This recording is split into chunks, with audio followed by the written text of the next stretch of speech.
નમસ્કાર વિદ્યાર્થી મિત્રો, આગળના લેક્ચરમાં આપણે વૈજ્ઞાનિક સંકેત પદ્ધતિ, પછી ગુણાકાર અને ભાગાકાર તેમજ સરવાળા અને બાદબાકી વિશે અભ્યાસ કર્યો. હવે ત્યાર પછી અભ્યાસ કરીએ અર્થસૂચક અંક, અથવા એને કહેવામાં આવે છે સાર્થક અંક, જેને આપણે ઇંગ્લિશમાં કહીશું સિગ્નિફિકન્ટ ફિગર્સ કહેવામાં આવે છે. આ પણ તમારે ફિઝિક્સમાં આવે છે. આપણે વાત કરીએ તો દરેક પ્રાયોગિક માપનમાં તેની સાથે કેટલાક પ્રમાણમાં અનિશ્ચિતતા સંકળાયેલી હોય છે. તમે કોઈ પણ પ્રાયોગિક માપન કરતા હોય, દળ માપતા હોય, કદ માપતા હોય, તો એમાં થોડોક ફેરફાર જણાશે, જેને આપણે એની અનિશ્ચિતતા કહેશું. પરંતુ આગળ ઉપર આપણે વાત કરીએ એમ પરિણામ છે એ હંમેશા ચોક્કસ અને પરિશુદ્ધ હોવું જોઈએ. તો તમને થશે ચોક્કસ એટલે તો ખ્યાલ આવી જાય, ચાલો એ છે, પણ પરિશુદ્ધ એટલે કેને કહેવાય? તો આપણે પરિશુદ્ધ અને ચોકસાઈ કેને કહેવામાં આવે છે એના વિશે અભ્યાસ કરીએ તો ચોકસાઈને ઇંગ્લિશમાં એક્યુરેસી કહેશું અને પરિશુદ્ધતાને ઇંગ્લિશમાં પ્રિસિઝન કહેવામાં આવે છે. હવે આપણે આ બંનેની વ્યાખ્યા છે એક ઉદાહરણની મદદથી સમજીએ. માનો કે આપણી પાસે એક પદાર્થ છે, એ પદાર્થનું દળ બરાબર 2 ગ્રામ છે. આ 2 ગ્રામ સાચું દળ છે, આપણને ખબર છે કે એનું એક્ઝેક્ટ દળ 2 ગ્રામ છે. તો એ કોઈ પણ એક પદાર્થ છે, એ પદાર્થ આપણને આપેલો છે. હવે 3 વિદ્યાર્થીઓને બોલાવવામાં આવ્યા. ચાલો, વિદ્યાર્થી એ, ત્યારબાદ વિદ્યાર્થી બી અને વિદ્યાર્થી સી. આ 3 વિદ્યાર્થી છે, એને આ પદાર્થ આપવામાં આવ્યો. જે પદાર્થ કોઈ પણ XYZ જે પદાર્થ છે કે જેનું દળ હકીકતમાં સાચું 2 ગ્રામ છે, પણ આ વિદ્યાર્થીને કહેવામાં આવ્યું નથી કે એ પદાર્થનું દળ 2 ગ્રામ છે. એટલે એ પદાર્થ આના માટે તો અજ્ઞાત જ છે કે એનું દળ કેટલું છે, આ વિદ્યાર્થીને ખબર નથી. તો વૈશ્લેષિક તુલા એ ત્રાજવાની મદદથી માનો કે આ વિદ્યાર્થીઓ માપે છે અને દરેક વિદ્યાર્થી 2 પ્રયોગ કરે છે, 2 વખત એનું દળ માપે છે. તો વિદ્યાર્થી એ જ્યારે આ 2 ગ્રામ વાળો પદાર્થ છે એનું દળ માપે છે, તો એને પહેલી વખતના પ્રયોગમાં એને મળે છે માનો કે 1.95 ગ્રામ જેટલું દળ મળે છે પહેલી વખત, અને બીજી વખત પ્રયોગ કરે છે ત્યારે 1.93 ગ્રામ મળે છે. ચલો હજી ફરીથી એક વખત કહું છું, આ વિદ્યાર્થીને ખબર નથી કે એનું દળ આટલું છે, નહીંતર તો વિદ્યાર્થીએ ડાયરેક્ટ 2 ગ્રામ મૂકી દેશે. પણ એને કહેવામાં આવે કે આનું એક્ઝેક્ટ દળ છે એ તમે માપો. એટલે એને 2 પ્રયોગ કર્યા, પહેલું દળ 1.95 ગ્રામ છે અને બીજું દળ છે 1.93. એટલે પહેલી વખત આ મળે છે, બીજી વખત 1.93 ગ્રામ મળે છે. એ જ રીતે વિદ્યાર્થી બી છે, એ પ્રયોગ પોતાની રીતે કરે છે, તો એને એ દળ છે મળે છે પહેલી વખત 1.94 ગ્રામ મળે છે અને બીજી વખત એનું દળ એને મળે છે 2.05 ગ્રામ મળે છે. એ જ રીતે વિદ્યાર્થી સી પોતાની રીતે પ્રયોગ કરે છે, એ પદાર્થનું દળ માપે છે, તો એને પ્રથમ વખત મળે છે 2.01 ગ્રામ અને બીજી વખત એ પ્રયોગ કરે છે તો એને મળે છે 1.99 ગ્રામ. ચલો, 3 વિદ્યાર્થીઓએ પ્રયોગ કર્યા 2 વખત. તો હવે આના ઉપરથી આપણે એ જોવાનું છે કે સૌ પ્રથમ જોઈએ કે આ 2 જે વેલ્યુ છે ને બંને વખત પ્રયોગ કર્યા એ એક જ પદાર્થના છે વજન કરેલા. હવે એની વચ્ચે તમે જુઓ છો કે કાંઈ ડિફરન્સ કેટલો છે, તો તફાવત, આનું માપન કર્યું એમાં તફાવત બહુ ઓછો છે. તમે જુઓ છો 0.02નો તફાવત છે, એટલે કે 1.95 અને 1.93 એકબીજાની નજીક કહેવાય.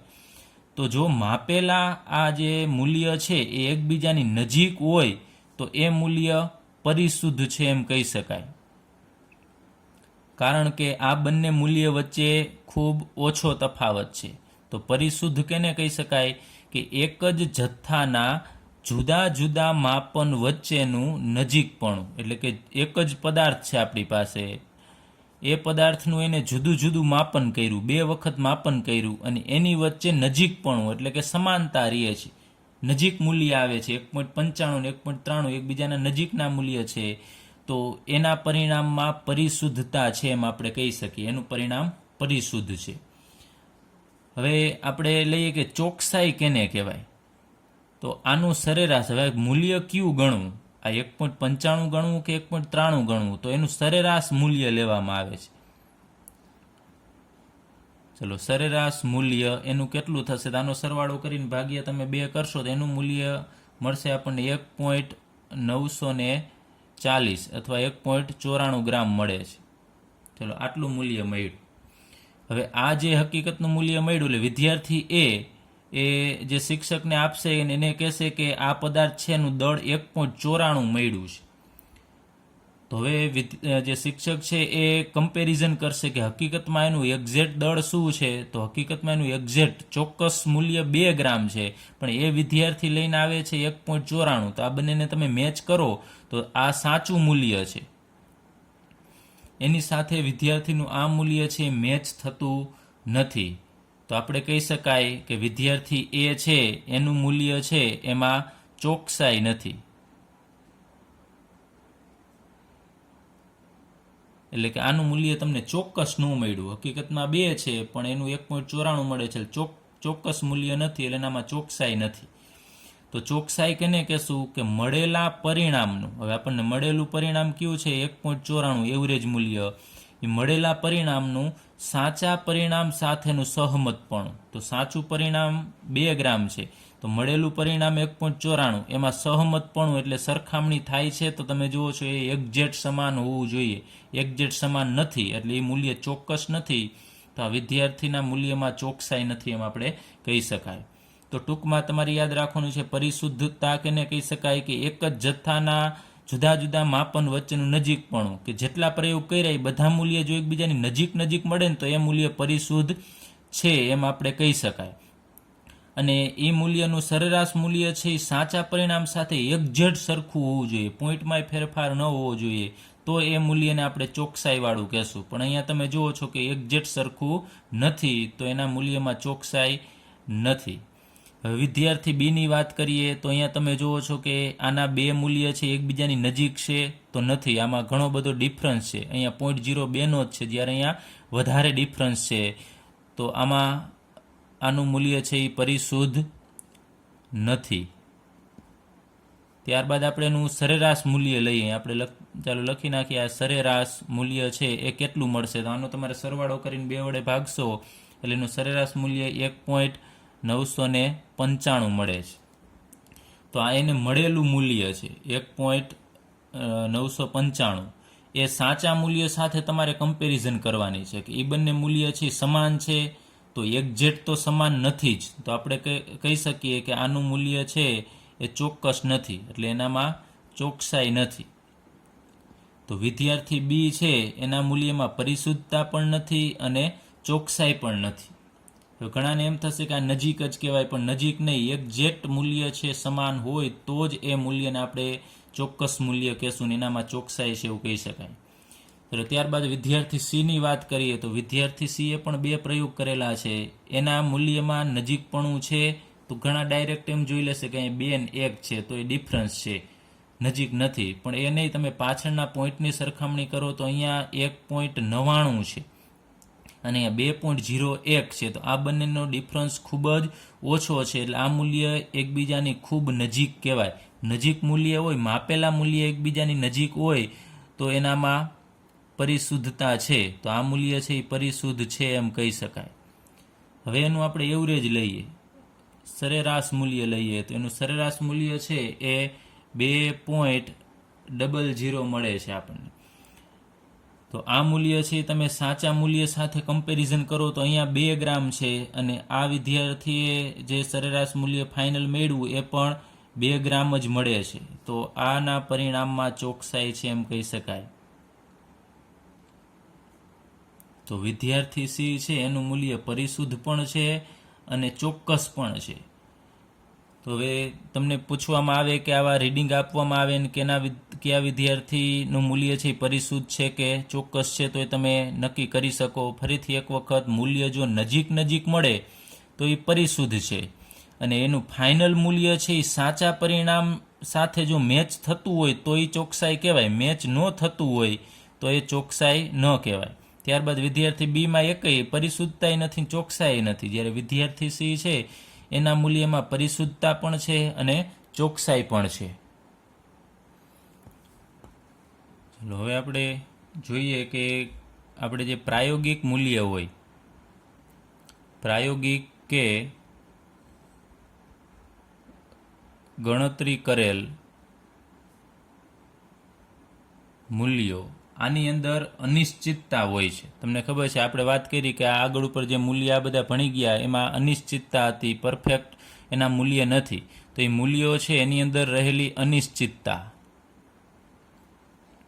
એ અનિશ્ચિતતા દર્શાવવા માટે આપણે અર્થસૂચક અંકનો સહારો લેવો પડશે. એના વડે દર્શાવી શકાય કે અનિશ્ચિતતા કેટલી છે, ફેરફાર કેટલો છે, એ અર્થસૂચક અંક વડે દર્શાવવામાં આવે છે, એના વડે દર્શાવી શકાય છે. હવે એ અર્થસૂચક અંક છે એ નામ ઉપરથી જ ખ્યાલ છે કે અર્થ સૂચવતો અંક છે, કે કેટલા અંક છે એ અર્થપૂર્ણ છે એનો નિર્દેશ કરે છે. હવે આપણે એક વેલ્યુ લઈએ, માનો કે તમે કોઈ પણ એક પરિણામ કદ માપવામાં આવ્યું ને એ કદ છે એ આપણને કહેવામાં આવ્યું કે 15.3 ml છે. કોઈ પણ પ્રવાહીનું કદ 15.3 ml છે એવું કહેવામાં આવ્યું. તો જે પાછળનો અંક તમે અહીંયા જોશો 15.3 ની અંદર છેલ્લો અંક કયો છે, તો અહીંયા 3 અંક છે. તો છેલ્લો અંક એ અનિશ્ચિત હોય છે, એ ચોક્કસ હોતો નથી, એમાં બદલાવ આવી શકે છે, કે અહીંયા ફેરફાર હોઈ શકે છે, કારણ કે આપણે મૂલ્ય માપ્યું એ એક્ઝેક્ટ હોય કે ન પણ હોય. તો એ પાછળનો જે અંક છે, છેલ્લો અંક, એ અનિશ્ચિત ગણાય છે. અને આગળના અંક છે કે જે શરૂઆતના અંક તમે અહીંયા જોશો કે 15 છે, અહીંયા છેલ્લો અંક અનિશ્ચિત, તો કયો થશે છેલ્લો અંક? અહીંયા 3 છે. 3 કે જે છેલ્લો અંક છે અનિશ્ચિત ગણાશે, અને અહીંયા 15 અંક છે એ 15 નિશ્ચિત ગણાશે. તો તમારે જોવાનું પોઈન્ટ પછીનો જે છેલ્લો અંક હોય એ છેલ્લો અંક અનિશ્ચિત ગણાય, અહીંયા 3 છે અનિશ્ચિત છે, અને 15 છે એ નિશ્ચિત ગણાશે. અને છેલ્લો અંક જે 3 અનિશ્ચિત છે એની અંદર વેરિએશન કેટલું હોઈ શકે? તો એમાં અનિશ્ચિતતા છે એ ±1 હોઈ શકે. હવે અનિશ્ચિતતા ±1 એટલે તો અહીં આપણે લખીએ +or-1. અનિશ્ચિતતાનો અર્થ શું થાય? એટલે છેલ્લો અંક છે એ પ્લસ એટલે વધારે એક વધારે હોઈ શકે, અથવા -1 એટલે એનું મૂલ્ય 1 ઓછું હોઈ શકે. તો અહીંયા 15.3 છે એના માટે +or-1 લખવું હોય તો એના મૂલ્ય છે એ તમે 2 લખી શકો. +1 તો પાછળનો અંક છે એમાં 1 વધારી દેવાનો, 3 છે તો 4 થશે, તો 15.4. તો આ મૂલ્ય +1 વાળું કહેવાય. અને -1 નો અર્થ થશે આના મૂલ્યમાં 1 ઘટાડો કરવાનો, તમારે 3 માંથી 1 ઘટાડી નાખવાનું, તો 15.2 થશે. એટલે અનિશ્ચિતતા +or-1 નો અર્થ થશે કે છેલ્લો જે અનિશ્ચિત અંક છે એમાં કાંઈ એક એનું મૂલ્ય વધારે હોઈ શકે અથવા મૂલ્ય ઓછું હોઈ શકે. હવે જો આપણને કહેવામાં ન આવે કે આ મૂલ્ય છે એમાં અનિશ્ચિતતા +or-1 છે, તો પણ આપણે ગણી લેવાનું. જો કહેવામાં ન આવે તો +or-1 હોય તો એ +or-1 જ હશે. અથવા ઘણી વખત વધારે કહેવામાં આવે કે આનું +or-5 અનિશ્ચિતતાનું મૂલ્ય છે. તો તમે માનો કે આપણે ડિજિટલ વેઇટ વજન કાંટો છે, વજન કાંટામાં આપણો વજન કરતા હોય, તો માનો કે લઈએ કે અમુકનો વજન 42 છે, તો 42 કિલોગ્રામ, અને પાછળ અમુક આમ ગ્રામ આવતા હોય છે 234 ગ્રામ. પણ તમે ડિજિટલ કાંટામાં જોશો તો 42.234 વળી પાછું અહીંયા આ મૂલ્ય બદલતું હોય છે. થોડી વાર પછી અહીંયા તમે જુઓ તો 42.234 ની જગ્યાએ 38 પણ બતાવે, ક્યારેક આમ 42.200 અહીંયા 32 પણ બતાવે. તો પાછળનો અંક છે એ ઘણી વખત વેરિએશન થતું હોય છે, તો આ અનિશ્ચિત મૂલ્ય કહેવાય. ઘણી વખત જો કાંટામાં વધારે વેરિએશન હોય તો આગળના 2 અંક છે એ પણ બદલતા હોય છે, પણ સામાન્ય રીતે છેલ્લો અંક છે એ અનિશ્ચિત ગણાય છે.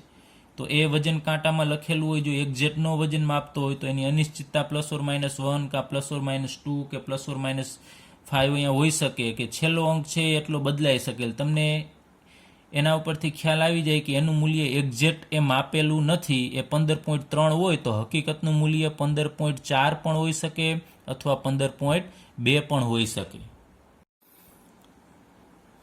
હવે આપણે અર્થસૂચક અંકની સંખ્યા કેટલી છે આમાં એ આપણે જોઈએ. અહીંયા 14 છે, તો 14માં કેટલા અર્થસૂચક અંક છે? તો અહીંયા તમે જુઓ છો 1 અને 4 2 છે, તો અહીંયા અર્થસૂચક અંકની સંખ્યા 2 થશે.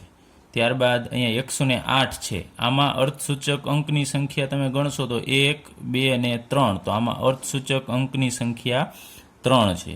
તો ત્યારબાદ તમને કહેવામાં આવે 200માં અર્થસૂચક અંક કેટલા છે, તો તમે કહેશો 3, પરંતુ એમાં 3 નથી, એમાં અર્થસૂચક અંકની સંખ્યા 1 જ છે. આ 2 જ છે એ 2 છે એ જ એની અર્થસૂચક સંખ્યા 1 જ થશે. 200ની અંદર અર્થસૂચક અંકની સંખ્યા 1.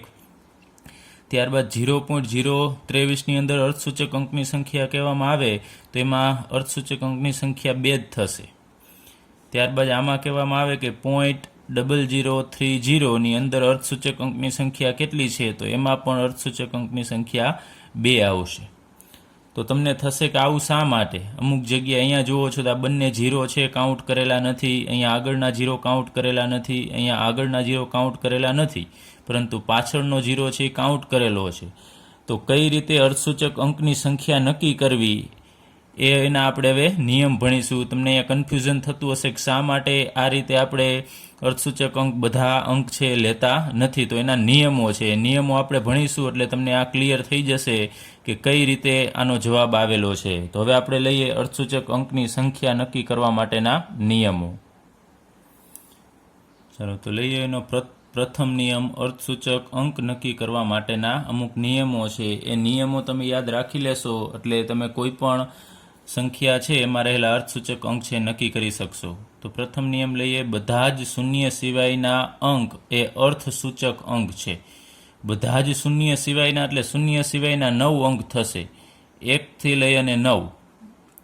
તો 1 થી 9માંથી કોઈ પણ અંક હોય ને તો એને તમારે અર્થસૂચક અંક ગણવાનો. ઉદાહરણ તરીકે આપણે લઈએ, અહીંયા આપેલું હોય કે 125, તો 125ની અંદર તમે જુઓ છો 1 થી 9ની અંદરના અંક છે, તો અહીંયા 1, 2 અને 3, તો આમાં અર્થસૂચક અંકની સંખ્યા 3 થશે. ચાલો ત્યારબાદ આપણે બીજું કોઈ પણ ઉદાહરણ લઈએ, માનો કે 322, આની અંદર અર્થસૂચક અંક કેટલા છે એ કહેવામાં આવે તો એ પણ તમને ખ્યાલ છે આમાં શૂન્ય નથી, શૂન્ય સિવાયના અંક છે, તો એ 3 અંક તમારે કાઉન્ટ કરી લેવાના. આના અર્થસૂચક અંકની સંખ્યા 3 થશે. પછી કહેવામાં આવે કે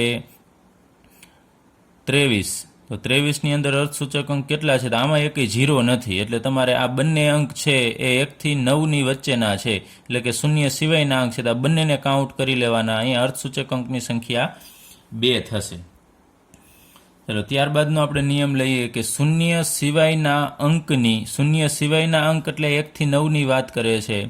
શૂન્ય સિવાયના અંકની આગળનો શૂન્ય અંક અર્થસૂચક હોતો નથી. જેમ કે આપણે એનું ઉદાહરણ લઈએ, 0.25 ml, માનો કે આ રીતે તમને આપવામાં આવ્યું 0.25 ml છે, તો આની અંદર અર્થસૂચક અંક કેટલા છે, તો 2 અને 5 તો અર્થસૂચક ગણાશે જ, કારણ કે પહેલો નિયમ જ આપણે ભણી ગયા કે શૂન્ય સિવાયના જે બધા જ અંક છે ને એને અર્થસૂચક ગણવાના. તો અહીંયા 2 તો થશે જ, પરંતુ અહીંયા આગળ તમે જુઓ છો કે આ 0 છે, તો આ દશાંશ ચિહ્નની આગળનો 0 છે એ તમારે અર્થસૂચકમાં ગણવાનો નથી. અથવા આપણે બીજી રીતે કહીએ કે શૂન્ય સિવાયના અંકની આગળનો શૂન્ય, તો શૂન્ય સિવાયના અંક એટલે અહીંયા 2 અને 5 છે, એની આગળનો શૂન્ય એટલે આ શૂન્ય છે એ આ 2 અને 5ની આગળનો શૂન્ય છે. તમે જુઓ છો તો એ આગળનો શૂન્ય હોય ને એ અંક છે એ અર્થસૂચક હોતો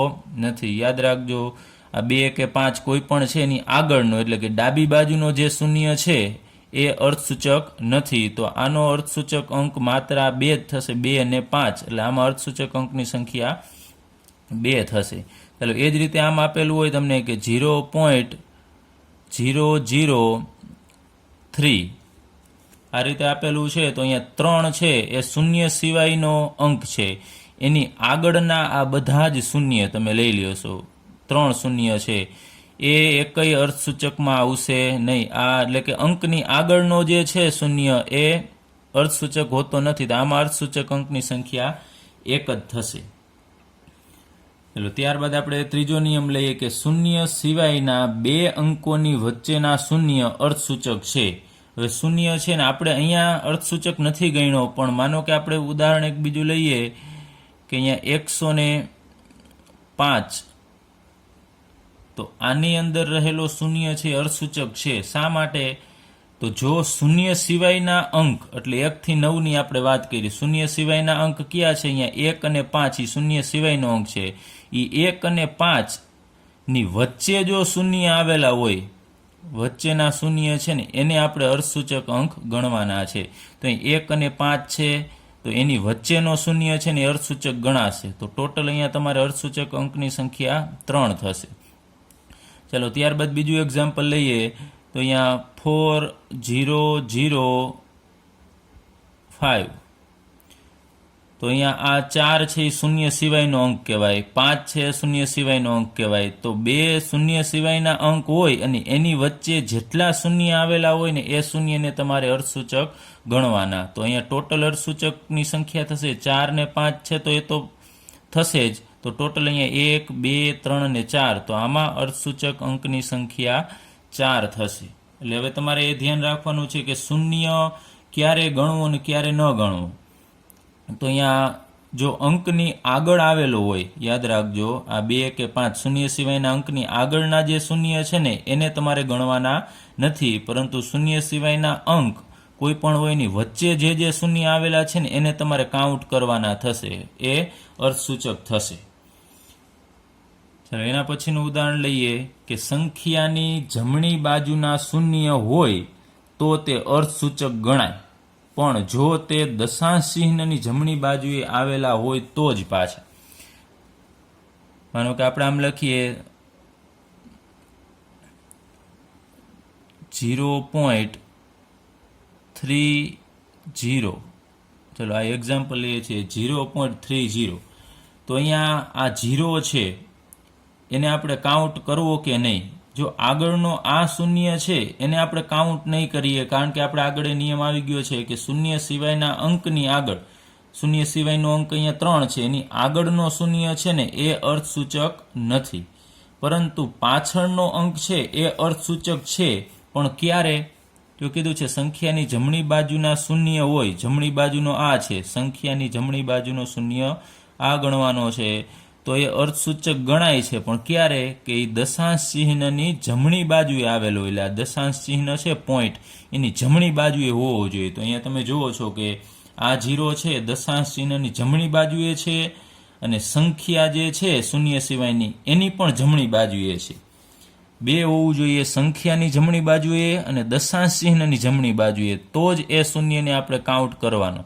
તો હવે અહીંયા અર્થસૂચક અંકની સંખ્યા ટોટલ 2 થશે, આ 3 ગણાશે અને આ 0 ગણાશે, અર્થસૂચક અંક અહીંયા 2 થશે. ચાલો ત્યારબાદ હજી એક આપણે એક્ઝામ્પલ લઈએ. માનો કે 0.008700 આ રીતનું આપેલું છે આપણને. તો આમાં અર્થસૂચક ક્યાં ગણવા? તો તમે બીજો નિયમ જોશો તો એના ઉપરથી ખબર પડી જશે કે દશાંશ ચિહ્નની શૂન્ય સિવાયના અંક આ 2 છે, એ શૂન્ય સિવાયનો અંક છે આ પહેલા 8 છે, એની આગળના જે શૂન્ય છે, જે બધા શૂન્ય એ અર્થસૂચક ગણવાના હોતા નથી, આગળના નહીં ગણવાના.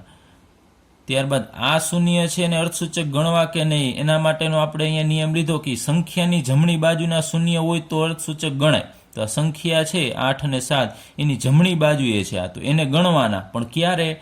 કે એ પાછા દશાંશ ચિહ્નની જમણી બાજુએ હોવા જોઈએ. તો અહીંયા જો દશાંશ ચિહ્ન છે, આ 2 0 છે એ પાછા દશાંશ ચિહ્નની જમણી બાજુએ છે, આ બાજુએ છે. તો અહીંયા અર્થસૂચક અંકની સંખ્યા ટોટલ થશે 4. 8 અને 7 એ 2 અને આ 2 0 ટોટલ 4 થશે. અને આ નિયમમાં આપણે કીધું કે અર્થસૂચક અંકની શૂન્ય સિવાયના અંકની આગળનો શૂન્ય અર્થસૂચક હોતો નથી. તો આગળના પોઈન્ટ 0 શું દર્શાવે છે? તે માત્ર દશાંશ ચિહ્નનું સ્થાન દર્શાવે છે કે દશાંશ આ 3 છે એ ક્યાં છે, તો દશાંશ ચિહ્ન પછી કેટલા અંતરે આવેલો છે એ આ 0 દર્શાવે છે. એટલે દશાંશ ચિહ્નનું સ્થાન દર્શાવે છે 3 થી આ દશાંશ ચિહ્ન છે એ કેટલો દૂર છે. એટલે હવે આપણે બીજું એક એક્ઝામ્પલ લઈએ. માનો કે આમ કહેવામાં આવે તમને 100, તો અહીંયા 100 છે, તો 100 છે તો એમાં અર્થસૂચક અંક કેટલા થશે? તો એના માટેનો આપણે નિયમ કીધો કે સંખ્યાની જમણી બાજુના શૂન્ય હોય તો તે અર્થસૂચક ગણવા. તો આ સંખ્યા છે 1, એ શૂન્ય સિવાયની સંખ્યા છે, એની જમણી બાજુના 0 અર્થસૂચક ગણવાના. તો તમે ડાયરેક્ટ ગણી લ્યો કે 2 ને 3 થશે, પણ એ નહીં, આગળનો પોઈન્ટ પણ તમારે જોવાનો છે કે દશાંશ ચિહ્નની જમણી બાજુએ આવેલા હોવા જોઈએ. તો અહીંયા ક્યાંય દશાંશ ચિહ્ન છે? તો તમે જુઓ છો કે 100માં ક્યાંય પણ તમને દશાંશ ચિહ્ન આપેલું નથી. અહીંયા કોઈ પણ હોવું જોઈએ, આગળ હોય કે અહીંયા ગમે ત્યાં હોય, તો એ દશાંશ ચિહ્નની જમણી બાજુએ હોય તો તમારે એ 0 છે કાઉન્ટ કરવાના. તો આ 0 કાઉન્ટ કરવાના થશે નહીં, કારણ કે એ દશાંશ ચિહ્નની જમણી બાજુના નથી. તો અહીંયા અર્થસૂચક અંકની સંખ્યા અહીંયા માત્ર 1 થશે. એ જ રીતે તમને કહેવામાં આવે કે આમ 3000, તો 3000માં અર્થસૂચક અંક કેટલા છે? તો અહીંયા 3ની જમણી બાજુના ગણવાના. પણ ક્યારે ગણવાના? કે જો ક્યાંય દશાંશ ચિહ્ન આવેલું હોય, કોઈ પણ જગ્યાએ દશાંશ ચિહ્ન હોય તો ગણવાનું, પણ દશાંશ ચિહ્ન અહીંયા નથી, તો અહીંયા 1 જ ગણવાના. ચલો, એ જ રીતે હજી આપણે એક એક્ઝામ્પલ લઈએ. માનો કે આમ છે 200.0 આ રીતે આપેલું છે. તો આમાં કેટલા અર્થસૂચક અંક થશે? તો આ 2 છે તો અર્થસૂચક અંક છે જ. હવે આ 0 છે એ ગણવાના કે નહીં? તો આ 2 0 છે એ શૂન્ય સિવાયના અંકની જમણી બાજુના છે, તમે જુઓ છો, તો એ કાઉન્ટ થશે. અને કીધું છે જો તે દશાંશ ચિહ્નની જમણી બાજુએ આવેલા હોય, પણ અહીંયા દશાંશ ચિહ્ન અહીંયા છે અને આ 2 0 છે એ ડાબી બાજુએ આવેલા છે, તો એ તમારે ગણવાના થશે. અહીંયા હવે આ શૂન્યની વાત કરીએ. ચાલો, આ શૂન્ય છે તો તમે જુઓ છો કે દશાંશ ચિહ્નની જમણી બાજુએ છે, અને આ જે શૂન્ય સિવાયનો અંક છે એની પણ જમણી બાજુએ આવેલા છે, તો આ કાઉન્ટ કરવાનો થશે. અને આ શૂન્ય છે ને એ પણ કાઉન્ટ કરવાના થશે. યાદ રાખજો, આ વચ્ચેના શૂન્ય હવે ગણાશે, આ 2 પછીનો અને અહીંયા પોઈન્ટ છે. એટલે ટૂંકમાં હવે તમારે યાદ રાખવાનું, અહીંયા કોઈ પણ જગ્યાએ પોઈન્ટ આવેલો હોય અને આ 2 કે 3 અહીંયા હોય ને એની જમણી બાજુના જે આવેલા હશે ને એ બધા જ 0 છે કાઉન્ટ કરવાના થશે, પણ પોઈન્ટ ગમે ત્યાં હોવો જોઈએ. ચાલો, તો આમાં અર્થસૂચક અંકની સંખ્યા 1, 2, 3 અને 4 થશે. હજુ એક એક્ઝામ્પલ લઈએ. 0.500, તો એ અર્થસૂચક અંક આમાં 5 થશે. પછી આ બંને 0 છે એ પણ અર્થસૂચક થશે, કારણ કે સંખ્યાની જમણી બાજુએ છે અને દશાંશ ચિહ્નની પણ જમણી બાજુએ છે. તો અહીંયા ટોટલ અર્થસૂચક અંકની સંખ્યા છે 3 થશે. આ 0ને કાઉન્ટ કરવાનો નથી. પણ આવા કિસ્સામાં યાદ રાખજો, જ્યારે પોઈન્ટ હોય તો જમણી બાજુનો તો ગણવાનો જ છે, પણ આ સંખ્યાની જમણી બાજુના પણ ગણવાના. ચલો, હવે લઈએ એના પછીનો પોઈન્ટ કે ચોક્કસ અંકને અનંત સંખ્યામાં અર્થસૂચક અંક હોય. તો ચોક્કસ અંક આપણે કેને ગણવો? તો એનું ઉદાહરણ લઈએ. માનો કે આપણને કહેવામાં આવ્યું કે આપણી પાસે 2 દડા છે. ચલો, 2 દડા છે તો એ આ 2 છે એ ચોક્કસ અંક થશે. ત્યારબાદ આપણને કહેવામાં આવે કે માનો કે આપણી પાસે 20 ઈંડા છે, તો તમને એમ કહેવામાં આવે કે 2 દડા એને અર્થસૂચક અંક કેટલા છે? તો આના અર્થસૂચક અંક છે અનંત થશે. એવી જ રીતે અહીંયા 20 ઈંડા કહેવામાં આવ્યા, તો આના અર્થસૂચક અંક કેટલા થશે? તો અનંત થશે. હવે તમને એમ થશે આવું શા માટે? અનંત એટલે કઈ રીતે?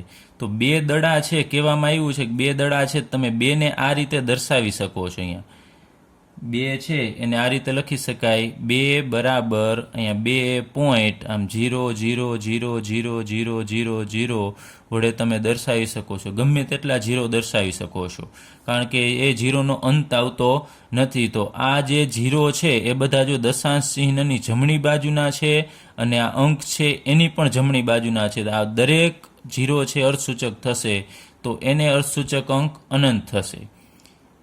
એ જ રીતે અહીંયા 20 ઈંડા, તો 20ને પણ આ રીતે આપણે દર્શાવી શકીએ. 20 પછી તમને ખ્યાલ છે પોઈન્ટ હોય જ, અને પછી તમે આમ 0 0 0 0 0 આમ અનંત દર્શાવી શકો છો. તો આ 20 દડા કહીએ તો એને અર્થસૂચક અંક અનંત થશે. 20 ઈંડા કહેવામાં આવે, અથવા કોઈ પણ વસ્તુનું નામ પાછળ હોય, કોઈ પણ ચોક્કસ ગણી શકાય એવી વસ્તુ હોય, 50 પેન હોય કે 5 બુક હોય કે 5 સ્કૂટર છે, એ કોઈ પણ આપેલું હોય તો એ પાછળ જો કાંઈ વસ્તુનું નામ હોય કે જે ગણી શકાતું હોય એવું હોય, તો એ આપણે એના અર્થસૂચક અંક છે અનંત ગણીશું. હવે તમને એવું થશે, આમાં કન્ફ્યુઝન થતું જશે કે શા માટે અનંત. પરંતુ એક બીજી વસ્તુ કે માત્ર જો આમ લખેલું હોય, આ એક યાદ રાખજો, માત્ર 2 લખેલું હોય અહીંયા બે દડા કીધું છે તો અનંત, પણ માત્ર બે હોય ને તો એમાં અર્થસૂચક અંક બરાબર 1 જ થશે. એ જ રીતે માત્ર 20 લખેલું હોય તો એના પણ અર્થસૂચક અંકની સંખ્યા અનંત નહીં થાય. અહીંયા તમે જુઓ છો 2 અને 0 છે, તો એમાં 0 પાછળનો અહીંયા કાઉન્ટ પાછા આપણે નથી કરતા, તો એ અહીંયા એક જ અર્થસૂચક અંક થશે. આ 0 નથી ગણવાનો. આગળ ઉપર આપણે અહીંયા 100 કીધું હતું, એમાં આ પાછળના 0 છે, અહીંયા ક્યાંય દશાંશ ચિહ્ન નથી આપેલું, એટલે આ એક જ આપણે ગણીએ છીએ. એ રીતે 2 અને 0 એમાં અહીંયા આગળ ક્યાંય કે અહીંયા પાછળ ક્યાંય દશાંશ ચિહ્ન નથી, તો આ 0ને કાઉન્ટ કરવાનો થશે નહીં, તો એમાંય અર્થસૂચક અંકની સંખ્યા 1 થશે. તો આ પોઈન્ટ ઘણા બધાને આનો કન્ફ્યુઝન હોય છે આ પોઈન્ટમાં કે શા માટે આવું છે. અહીંયા બે પાછળ વસ્તુનું નામ આપે જે પાછી ગણી શકાતી હોય. દડા છે એ ગણી શકાય છે, ઈંડા ગણી શકાય છે, પેન હોય તો એ ગણી શકાય છે, તો એ હોય તો અનંત લખી શકાય. પણ બે માત્ર લખેલું હોય, 20 લખેલું હોય તો એના 0 ગણવાના થશે નહીં, એને અનંત ન કહેવાય.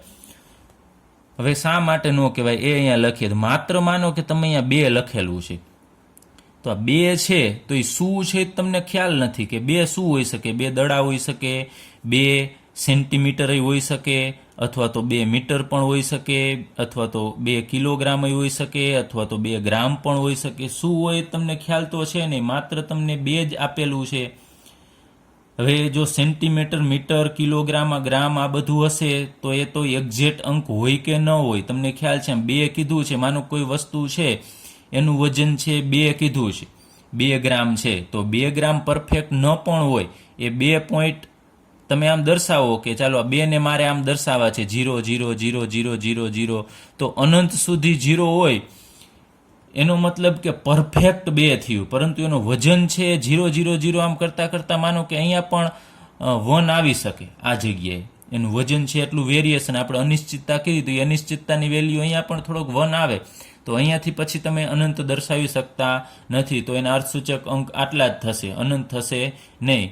તો ટૂંકમાં કહીએ કે સેન્ટીમીટર, મીટર, કિલોગ્રામ, ગ્રામ આ બધું છે એમાં માત્ર 2 લખવાથી ખબર નથી પડતું કે શું છે, અને પાછળ પણ આમ અનંત દર્શાવી નથી શકાતું, કારણ કે વજન, દળ છે, અંતર છે, એ બધામાં થોડું વેરિએશન હોય તો પાછળના અંક હોઈ શકે, અમુક અંતર સુધી પણ એ પાછળ હોઈ શકે, એટલે આપણે અનંત દર્શાવતા નથી.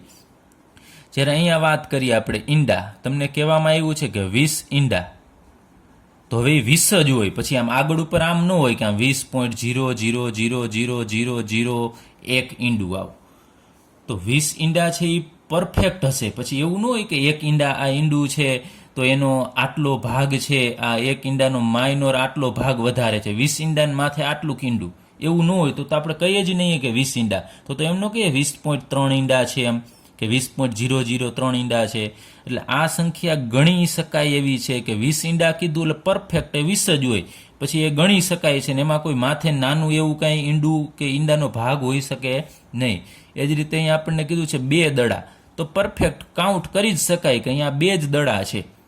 પછી એમાં તમારે આખું વિચીન લખી શકો કે 2 પોઈન્ટ પાછળ 0 0 0, કેમ કે પાછળ ક્યાંય વેલ્યુ નહીં આવે, કારણ કે દડાને ગણી શકાય છે, 2 જ દડા છે. તો પાછળ જો નાનો એવો દડાનો ભાગ હોય એવું તો શક્ય નથી, કારણ કે તમને કાઉન્ટ કરીને કીધું છે આ 2 જ દડા છે, તો પછી પાછળ કોઈ અંક આવવાની શક્યતા જ નથી. જ્યારે માત્ર કોઈ વેલ્યુ આપેલી હોય ને પાછળ કાંઈ કીધેલું ન હોય તો એમાં પાછળ શું હોઈ શકે આપણને ખ્યાલ આવતો નથી. એટલે માત્ર આવી સંખ્યા હોય તો એનો અર્થસૂચક અંક એ મુજબ થશે, અને સંખ્યાની પાછળ જો તમને કોઈ વસ્તુ ગણી શકે એવી આપેલી હોય તો એના અર્થસૂચક અંક તમારે અનંત ગણવા.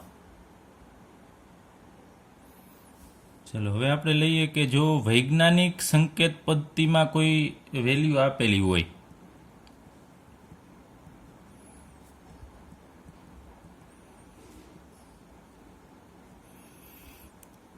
તો એમાં અર્થસૂચક અંક છે કેટલા થાય. તો આપણે એક ઉદાહરણ જ લઈએ ડાયરેક્ટ. માનો કે 4.01 ઇન્ટુ 10⁻², માનો કે તમને આપેલું છે, તો આમાં અર્થસૂચક અંક કેટલા થશે. તો અહીંયા 4 ગણવાના છે, 0 ગણવાના છે અને 1 ગણવાના છે, કારણ કે પોઈન્ટ હશે તો પોઈન્ટની જમણી બાજુના દરેક 0 છે એ તમારે કાઉન્ટ કરવાના થશે જ. તો આ દરેક સંખ્યા છે અર્થસૂચક થશે 4, 0 અને 1, એટલે અહીંયા 3 થશે. એટલે અહીંયા અર્થસૂચક અંકની સંખ્યા 3 થશે. પણ યાદ રાખજો, આ ઘાત છે 10ની ઉપર ઘાત, એનો સમાવેશ અર્થસૂચકમાં થતો નથી. આગળની જે વેલ્યુ છે એને જ તમારે અર્થસૂચક ગણવાની રહેશે. ત્યારબાદ બીજું ઉદાહરણ લઈએ. માનો કે 5.0386 આમ આપેલું છે અને એને ગુણ્યા 10ની ઉપર -4 ઘાત આપેલી છે. તો અહીંયા તમારે અર્થસૂચક અંક કેટલા થશે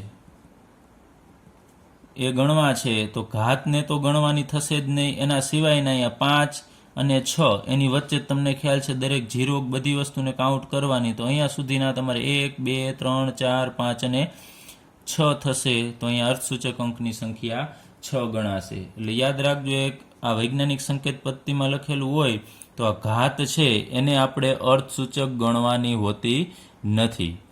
પછી આમ આપેલું હોય તમને 3.0008 અને ગુણ્યા 10ની ઉપર 2 ઘાત. તો તમારે આના અર્થસૂચક અંક તમને કહેશે તો અહીંયા 1, 2, 3, 4 અને 5 થશે. આમાં અર્થસૂચક અંકની સંખ્યા 5 ગણવી.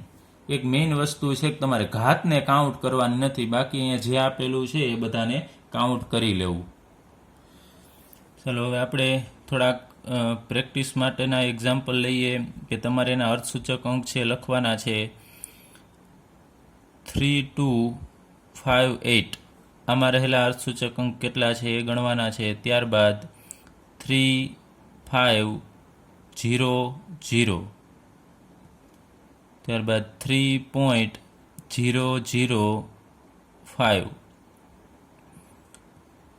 0.0089, ત્યારબાદ લઈએ 6003, ત્યારબાદ 0.00630, ત્યારબાદ 8000 અને પછી લઈએ અહીંયા 300 પેન. ચલો તો આટલા તમે પ્રેક્ટિસ માટેના અહીંયા આપણે એક્ઝામ્પલ આપેલા છે, એના અર્થસૂચક અંક કેટલા છે એ તમે ગણી શકો છો. હવે ખાસ અહીંયા જે આપણે નિયમ ભણી ગયા એ બરોબર વ્યવસ્થિત તૈયાર કરજો. આ નિયમ છે તમારે ફિઝિક્સમાં પણ આવે છે, એમાં પણ કામ લાગશે. હવે આ બરોબર નિયમ તૈયાર કરશો પછી આપણે આગળ ઉપર એના સરવાળા, બાદબાકી અને સન્નિકટન માટેના અમુક નિયમોનો અભ્યાસ કરીશું.